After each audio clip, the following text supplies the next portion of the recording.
How to connect your document camera to GoToMeeting. First, make sure to plug in your USB and turn on your doc cam.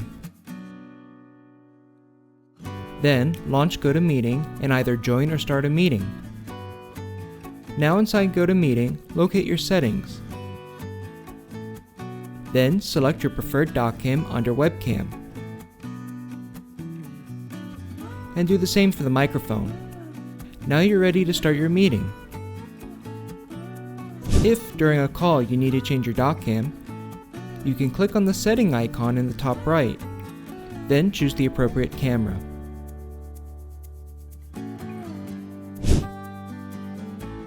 Alternatively, you can download IPEVO Visualizer and load your doc cam inside the software.